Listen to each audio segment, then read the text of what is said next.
Bonjour et bienvenue dans un nouvel épisode de Comics Code, un épisode dans lequel on va continuer de parler des éditions Haredi, en continuant de se baser sur l'excellent livre de Benoît Bonte, Planète Haredi. Est-ce que je vous en ai déjà parlé?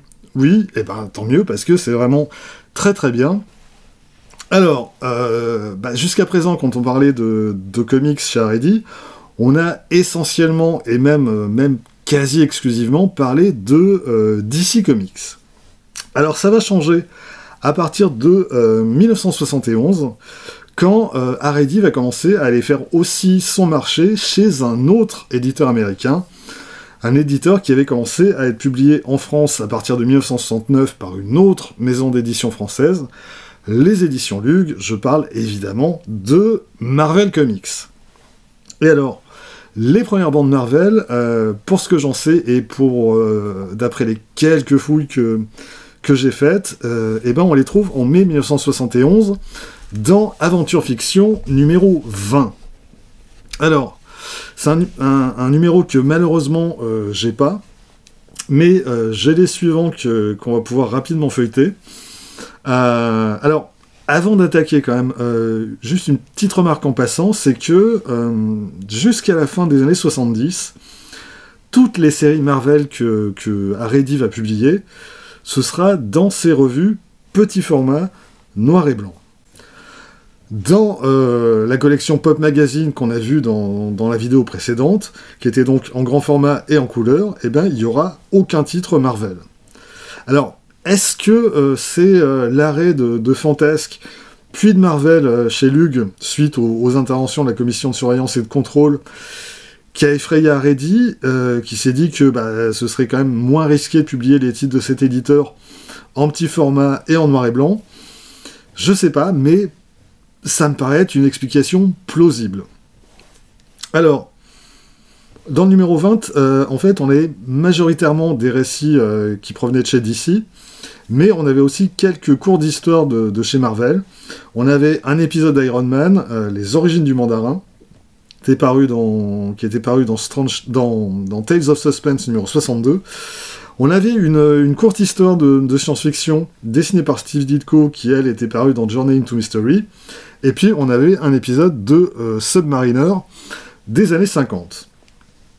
Et dans le numéro suivant, donc le numéro 21 de juillet 1971, alors là aussi, on a un mélange de titres DC et de titres Marvel. Mais en ce qui concerne Marvel, on avait Kragoum, qui est un extrait de Journey into Mystery, numéro 78, et comme on le voit, qui était dessiné par Jack Kirby, ancré par Steve Ditko. On avait Submariner, c'est pas là, Submariner, l'invasion, par Bill Everett, qui lui est un extrait de Submariner numéro 35 d'août 1954. Alors, on aura comme ça, dans ces premières traductions, quelques récits qui dataient des années 50, mais ils seront quand même assez rares.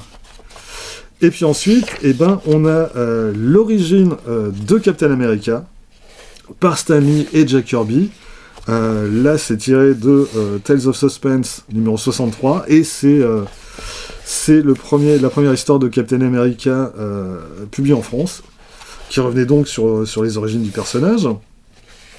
On a ensuite un épisode de Giant Man et la guêpe. C'est avant. Ah ouais. Là, ça vient de Tales of Astonish numéro 58. C'est écrit par Stan Lee et dessiné par Dick Ayers. Et puis, juste après, dans la foulée, on a une aventure en solo de la guêpe qui se trouve là. Alors, c'est tiré du même numéro de Tales to Astonish. Et c'est par Stan Lee et par son frangin Larry Leiber. Alors, bon, je vais pas faire le détail du sommaire pour chaque numéro, parce que sinon on en a quand même pour des plombes. Mais voilà, c'était juste pour avoir un petit aperçu de ce qu'on pouvait trouver au sommaire de ce titre. Par exemple, alors, tiens, on va continuer vite fait avec le numéro suivant, où on a à nouveau, on retrouve une histoire de Namor, mais cette fois-ci, c'est la série des années 60. Ça, c'est un épisode de Tales to Astonish numéro 70, par Stan Lee et par Gene Colan. Et puis, on a une histoire de Captain America, mais la version des années 50, cette fois, dessinée par John Romita. Et donc, c'est la série à l'époque où Cap combattait plus les nazis, mais il combattait les communistes. Et ça, il faut quand même pas le dire trop fort, parce que s'ils entendent ça à la commission de surveillance et de contrôle, il y a certains de ces membres qui vont pas être contents. Alors, en fait, on va trouver du Marvel au sommaire d'aventure fiction jusqu'au numéro 25. Ce sera surtout des épisodes de Submariner. Et puis, à partir du numéro 26, en août 1972, le sommaire, il va redevenir 100% DC Comics. Mais, entre-temps, les récits Marvel, ils ont commencé à pointer le bout de leur nez dans d'autres revues, et c'est le cas dans Étranges Aventures, à partir du numéro 21 de juillet 1971, un numéro dans lequel on trouve plusieurs courts récits extraits de Journey into Mystery, à nouveau à côté de séries d'ici. Et puis dans le numéro suivant, le numéro 22 qu'on a là, on a un premier épisode de Doctor Strange. Alors en fait c'est le premier numéro de la nouvelle série relancée aux États-Unis en 1968, écrite par Roy Thomas et dessiné par Dan Atkins. Et effectivement, là aussi, comme pour Captain America, c'est un bon numéro pour commencer la publication de Doctor Strange en France, puisque on y revisite les origines du personnage. À côté de ça, on a des épisodes de Giant Man et la Guêpe, une nouvelle fois, mais qui cohabitent en fait avec des épisodes des Challengers of the Unknown ou des Sea Devils de chez DC Comics. Dans le numéro suivant, on retrouve Doctor Strange, mais cette fois avec un épisode plus ancien, par Stan Lee et Steve Ditko. C'est toujours cette bonne habitude de la part d'Aredi de publier les épisodes dans le plus grand désordre. Mais bon, ça va quand même, heureusement, s'améliorer assez vite. Et puis, on a la première publication d'un épisode de Hulk en France, qui est extrait de Tales to Astonish numéro 60, d'octobre 1964, un épisode qui est signé Stan Lee et Steve Ditko. Alors, à partir du numéro 26 d'août 1972, comme pour Aventure Fiction, on n'aura plus de Marvel au sommaire, sauf dans les numéros 28 et 33, où on a quelques cours d'histoire comme ça de science-fiction qui proviennent de Tales of Suspense. Mais on va retrouver par contre du Marvel à partir de juin 1974 et du numéro 34. Donc là, on est presque 2 ans plus tard. Et à partir de là, hormis quelques bandes d'origine anglaise, on aura désormais un sommaire 100% Marvel. Et avec même dans ce numéro 34, on a un sommaire 100% Hulk, puisqu'il réunit les épisodes de Hulk qui étaient parus dans Tales of Suspense, numéro 63 à 74, qui était dessiné par Ditko pour les premiers, et par Jack Kirby sur les derniers. Et à partir de là, la revue elle va être en grande partie consacrée à Hulk et au Doctor Strange, mais on aura aussi les premiers épisodes des Defenders, on aura les premiers épisodes de Warlock, Alors, dans un premier temps, c'est les épisodes de Roy Thomas et de Gil Kane. Et puis, ensuite, c'est Jim Starlin qui va reprendre la série en main. Un autre personnage qui va faire ses premières apparitions dans Étranges Aventures, c'est Ghost Rider, le motard fantôme dans sa version R&D, qui lui débute dans Étranges Aventures numéro 40, que j'ai pas. Ça, c'est des épisodes parus dans le numéro 44. Et justement, dans ce numéro 44, on va aussi retrouver la série Khazar, qui paraissait aux États-Unis dans Astonishing Tales. Khazar, qui écrit par Stan Lee et dessiné par Jack Kirby, et donc dont on va retrouver les premiers épisodes dans ces numéros d'Étranges Aventures.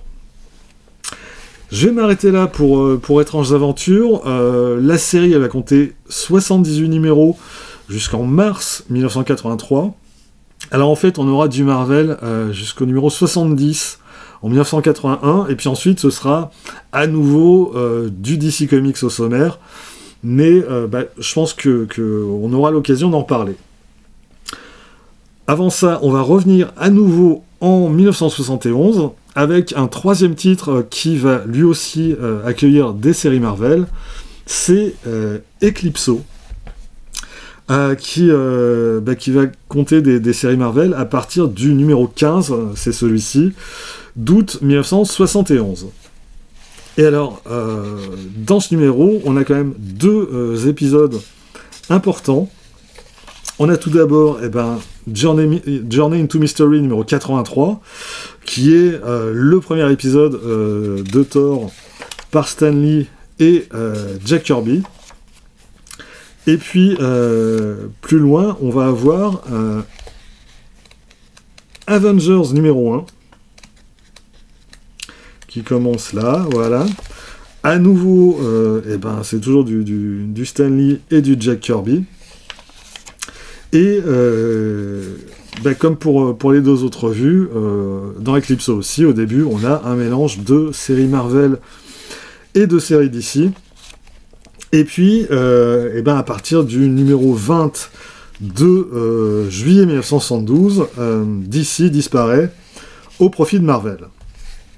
Et c'est là qu'on va désormais retrouver Submariner, qui était précédemment au sommaire d'Aventure Fiction, comme on l'a vu, et il va ensuite être rejoint par Doctor Strange, par Captain America, et puis aussi par Iron Man. Mais alors, pour Iron Man, en fait, on n'aura que un seul épisode. Ce sera dans Eclipso numéro 25, avec un épisode extrait de Tales of Suspense numéro 67. Et Iron Man, en fait, c'est Lug qui publiait ses aventures dans Strange. Sauf que Lug, ils avaient commencé directement avec la série de 1968, et ils avaient fait l'impasse sur tous les épisodes qui étaient parus dans Tales of Suspense avant, à part le tout premier qui lui racontait les origines du personnage. Et Haredi, visiblement, ils ont tenté d'y aller, et puis j'ai l'impression que Lug leur a dit « Vous touchez pas à ça, Iron Man, c'est nous ». Et de ce qu'en dit Benoît Bond dans Planète Haredi, ça fonctionnait généralement plutôt à l'amiable entre les deux éditeurs, entre Lug et Haredi, et en fait chacun évitait d'empiéter sur les plates-bandes de l'autre. Et du coup, le résultat, c'est que la quasi-totalité des épisodes d'Iron Man dans Tales of Suspense, ils sont quand même longtemps restés inédits en France. Mais bon, en même temps, Haredi, ils avaient quand même largement de quoi faire avec tous les titres Marvel dont Lug a pas voulu. Début 1972, Haredi lance un nouveau titre qui s'appelle Vengeur, Vengeurs au singulier. Alors, dans les premiers numéros, bon, on trouve juste quelques courts récits Marvel en complément du récit principal qui d'ailleurs n'est pas d'origine américaine. Mais à partir du numéro 7, fin 1973, c'est dans cette revue qu'on va retrouver les Avengers. Et ils débarquent pas tout seuls, parce que dans le même numéro, on a également les débuts de... Où est-il ? Les débuts de Nick Fury par Stan Lee et Jack Kirby, la série qui paraissait dans Strange Tales. Et puis, dans ce numéro, on a aussi une curiosité, c'est un épisode de Marvel Boy des années 50, une histoire qui était parue dans la revue Astonishing, et qui était dessinée par Bill Everett, le créateur de Submariner. Et puis, on va aussi trouver quelques épisodes, quelques Tales of Asgard de Lee et Kirby, qui paraissaient en fait en backup dans Journey into Mystery, et qui racontaient la jeunesse de Thor. Mais Avengers et Nick Fury vont quand même constituer l'essentiel du sommaire de cette revue, auquel on peut quand même rajouter, à partir du numéro 12, une autre série qui s'appelle La Chatte, The Cat en VO, qui est une série qui n'a pas duré longtemps, puisqu'il n'y a eu que 4 numéros qui sont parus aux États-Unis. Et en fait, c'est une série qui racontait les premières aventures de celle qui allait par la suite devenir Tigra. Et les 4 numéros en question, ils ont quand même été publiés en France dans Vengeurs. Et alors, à noter d'ailleurs une curiosité dans le numéro 15, c'est que on a quelques pages des X-Men. Alors en fait, c'est la backup story de X-Men 57 qui était consacrée à Marvel Girl. Et du X-Men chez Haredi, alors que c'est Lug qui publiait la série, c'est tout de même bizarre. Alors, en fait, Haredi a probablement pas fait exprès. Marvel, en fait, avait republié aux États-Unis cet épisode en backup de The Cat numéro 4. Et Haredi, en fait, ils l'ont simplement publié à la suite de l'épisode principal. Alors d'ailleurs, le nom de Marvel Girl est jamais cité dans l'épisode, et encore moins évidemment celui de Strange Girl, qui était le nom adopté par Lug pour le personnage. Et quant aux X-Men, en fait, déjà ils sont pas présents dans cette histoire, et il est juste fait référence à un moment dans les dialogues aux hommes X. Voilà. Alors, plus intéressant, c'est à partir de ce numéro et dans les suivants que on va avoir les épisodes de Nick Fury dessinés par Jim Steranko.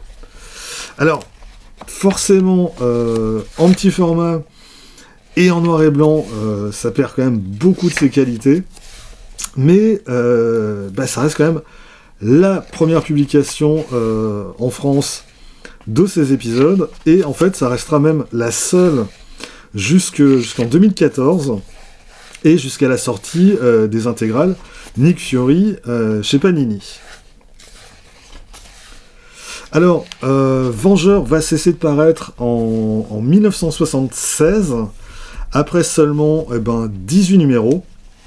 Alors, à noter que dans les 2 derniers numéros de la revue, on va trouver comme ça quelques courts récits qui ne viennent pas de chez Marvel, mais qui viennent de chez Charlton, qui sont des récits extraits des magazines Ghostly Tales et The Many Ghosts of Dr. Graves, et avec des choses tout à fait intéressantes, comme par exemple cette histoire que je suis en train de passer, qui est signée Steve Ditko, ou un peu plus loin, on en a une autre qui, elle, est dessinée par Joe Staton.